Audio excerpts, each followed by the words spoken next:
Hello दोस्तों, शिवम एजुकेयर्स में आप सभी लोगों का स्वागत है।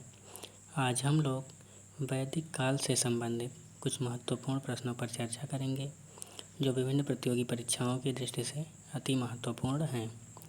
तो आइए चलते हैं। आज का हमारा पहला प्रश्न है, ऋग्वेद की मूल लिपि थी। आपके ऑप्शंस हैं ए देवनागरी, बी पाली, सी खरोष्ठी, डी ब्राह्मी। इस प्रश्न का सही जवाब है ऑप्शन डी ब्राह्मी। ऋग्वेद की मूल लिपि ब्राह्मी थी।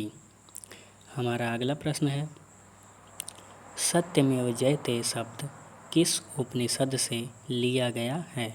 आपके ऑप्शंस हैं ए कठोपनिषद, बी मुंडकोपनिषद, सी छांदोग्योपनिषद, डी इनमें से कोई नहीं। इस प्रश्न का सही जवाब है ऑप्शन बी मुंडकोपनिषद।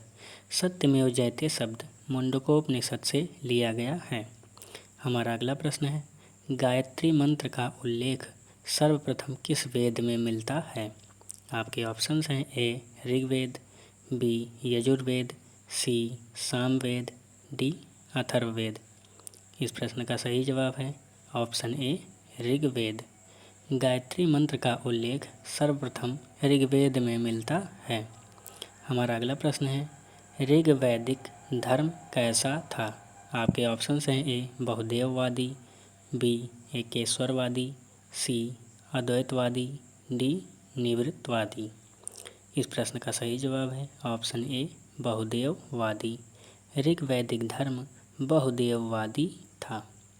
हमारा अगला प्रश्न है, ऋग्वेद में यव शब्द को क्या कहा गया है। आपके ऑप्शंस हैं ए गेहूँ, बी जौ, सी मक्का, डी चावल। इस प्रश्न का सही जवाब है ऑप्शन बी जौ। ऋग्वेद में यव शब्द को जौ कहा गया है। हमारा अगला प्रश्न है, ऋग्वैदिक काल में निष्क किस अंग का आभूषण था। आपके ऑप्शंस हैं ए कान का, बी गले का, सी नाक का, डी कलाई का। इस प्रश्न का सही जवाब है ऑप्शन बी गले का।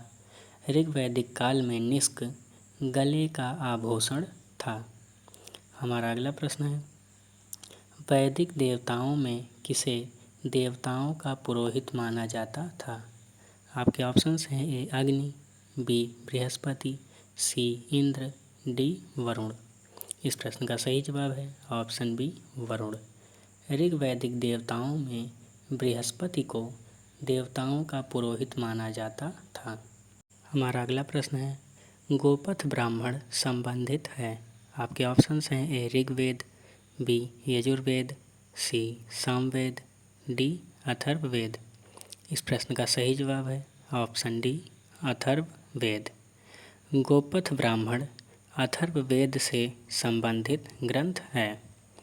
हमारा अगला प्रश्न है, महाभारत का अन्य नाम और क्या है। आपके ऑप्शंस हैं ए बृहत् कथा, बी बृहत् संहिता, सी जय संहिता, डी ब्राह्मण संहिता। इस प्रश्न का सही जवाब है ऑप्शन सी जय संहिता। महाभारत का एक अन्य नाम जय संहिता है।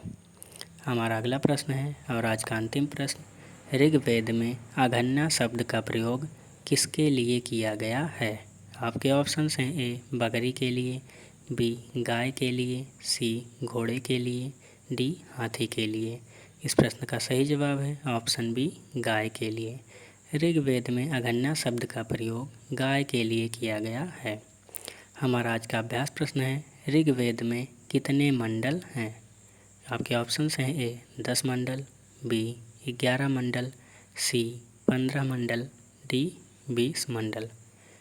इस प्रश्न का जवाब आप लोग कमेंट बॉक्स में ज़रूर दीजिएगा। धन्यवाद।